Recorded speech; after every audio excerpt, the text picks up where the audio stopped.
Assalamualaikum warahmatullahi wabarakatuh. Perkenalkan, nama saya Dedeh Kurniasari, mahasiswa Program Pendidikan Bahasa dan Sastra Daerah STKIP Muhammadiyah Kuningan semester 5. Saya beserta rekan-rekan, yaitu Diana Aulia, Novia Rahmawati, Atrista Indah Listiani, Mega Sri Rahma, dan juga Eha Maftuha, akan memaparkan hasil penelitian mengenai kurikulum dan pembelajaran di SMA Negeri 1 Cilimus. Adapun latar belakang mengenai penelitian ini, di mana kurikulum adalah bagian penting dari pendidikan, yang merupakan gagasan atau konsep-konsep mengenai pendidikan yang muncul terkait dengan tujuan, konten, metode, dan evaluasi. Gagasan atau konsep-konsep tersebut dijadikan sebagai perencanaan dalam pembelajaran. Terkait dengan tujuan apa yang akan dicapai dalam proses pembelajaran, bagaimana isi atau materi yang nanti akan diajarkan, juga bagaimana cara atau metode yang akan digunakan, serta evaluasi apa yang akan dipakai dalam pembelajaran tersebut. Kurikulum juga merupakan proses ketika diimplementasikan dalam kegiatan pembelajaran.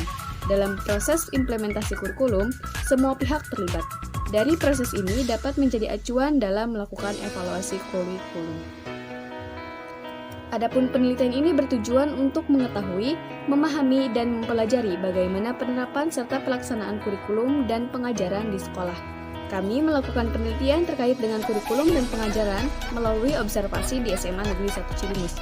Selain itu, penelitian ini juga untuk memenuhi tugas mata kuliah kurikulum dan pembelajaran dengan dosen pengampu Ibu Opah Ropiah MPD. Untuk selanjutnya, materi akan dipaparkan oleh rekan-rekan saya yaitu Diana, Novia, Atrista, Mega, dan juga Eha Maftuha.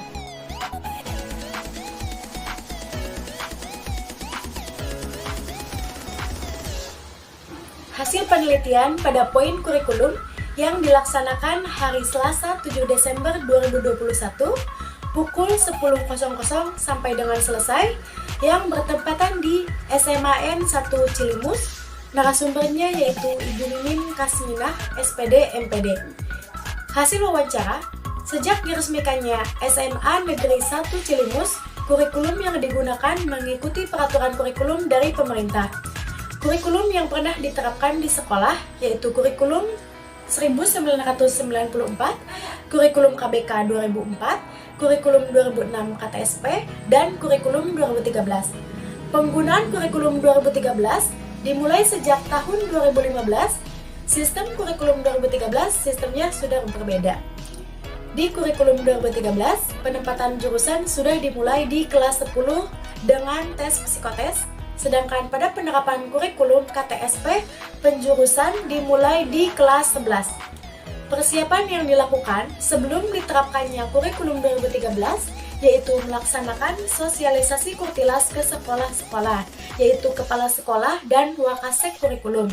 Kemudian diadakan diklat khusus yang dipusatkan di beberapa sekolah, salah satunya di SMA Cigugur, sesuai dengan pelajaran yang diampu untuk melaksanakan diklat kurtilas.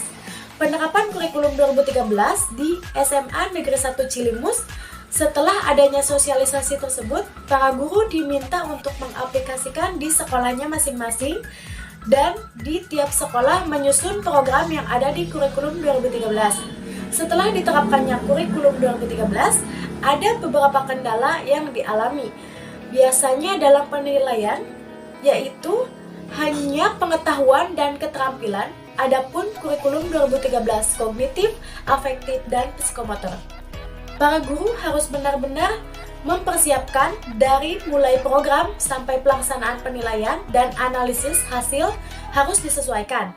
Misalnya KD 3 dan KD 4 rata-rata disampaikan dan dipasangkan. Misalkan KD 4.1 maka KD 3.1. Sedangkan KI 1 dan KI 2 tidak secara langsung tertulis. Afektifnya tidak secara langsung dituliskan sikapnya. Nilai ini ada di laporan merupakan hasil gabungan dari guru mata pelajaran BK, PAI, PKN. Kalau psikomotor dan kognitif dinilai di setiap mata pelajaran, pembelajaran itu harus disesuaikan dengan kenyataannya pembiasaan dalam perencanaan dan proses. Evaluasi kurikulum yang dilaksanakan 2 kali setahun Minimal sekali setahun ada supervisi.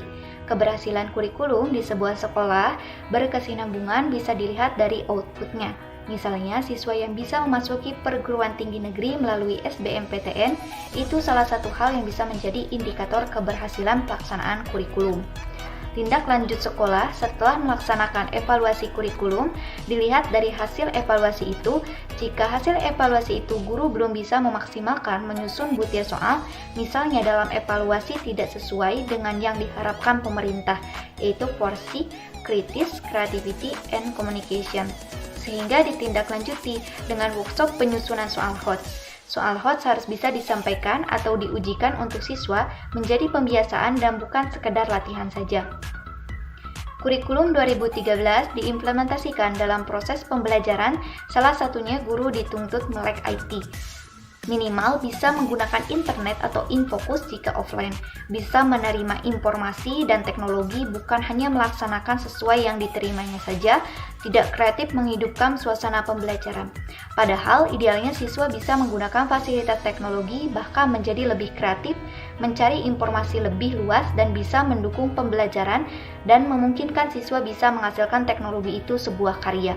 Misalnya, guru bahasa membuat siswa untuk membuat cerpen ataupun novel yang dipublikasikan di internet. Dari situlah diukurnya prestasi sekolah sebagai dasar pengembangan sekolah ke depannya. Untuk RPP yang digunakan yaitu RPP Kurtilas belum revisi, tidak RPP 1 lembar.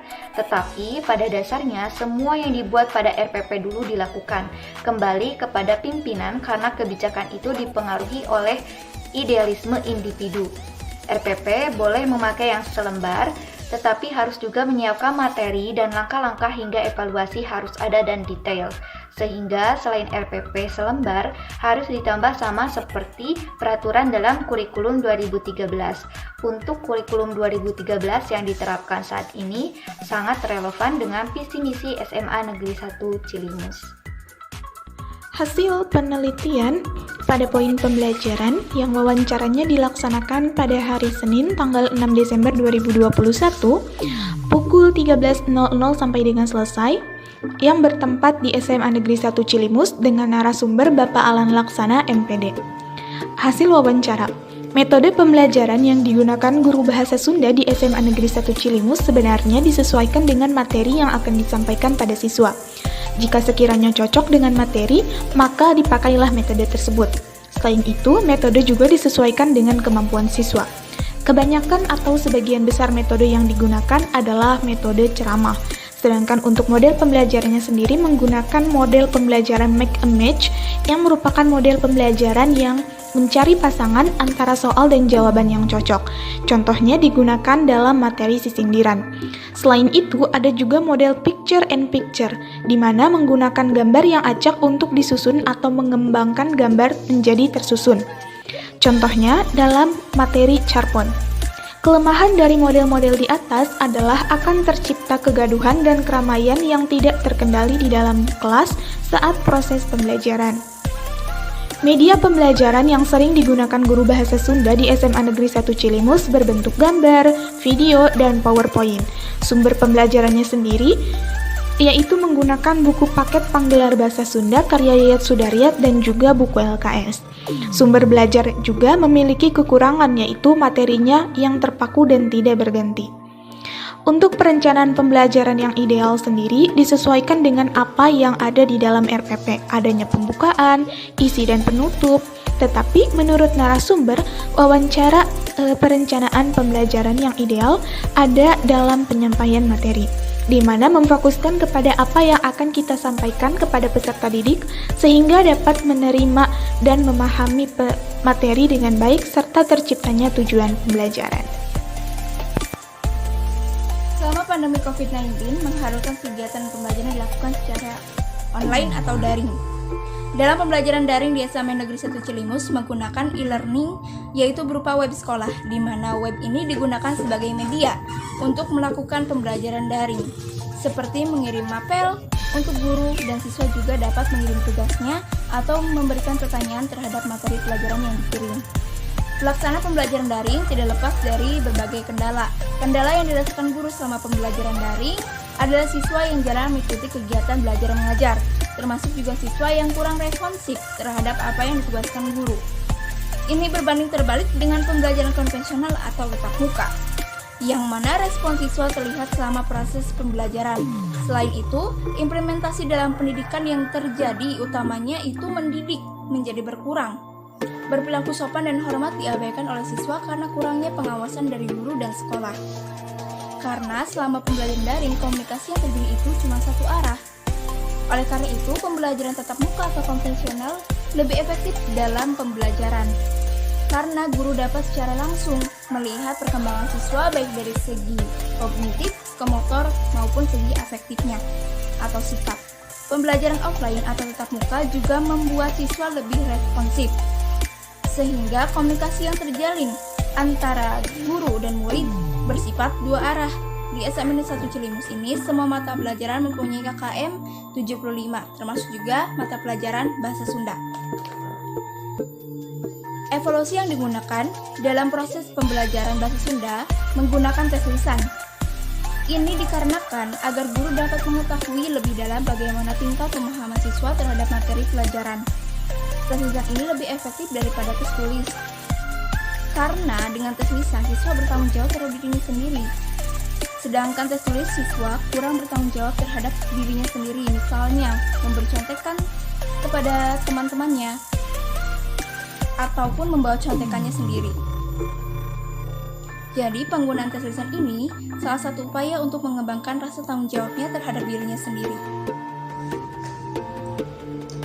Kesimpulannya yaitu yang pertama, penggunaan kurikulum 2013 di SMA Negeri 1 Cilimus dimulai sejak tahun 2015.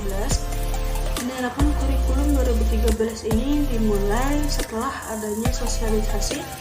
Kemudian para guru diminta untuk mengaplikasikannya di sekolah masing-masing. Dan di tiap sekolah yaitu menyusun program yang ada di kurikulum 2013. Evaluasi kurikulum dilaksanakan 2 kali setahun atau minimal sekali setahun dan ada supervisinya. Keberhasilan kurikulum di sebuah sekolah berkesinambungan bisa dilihat dari outputnya.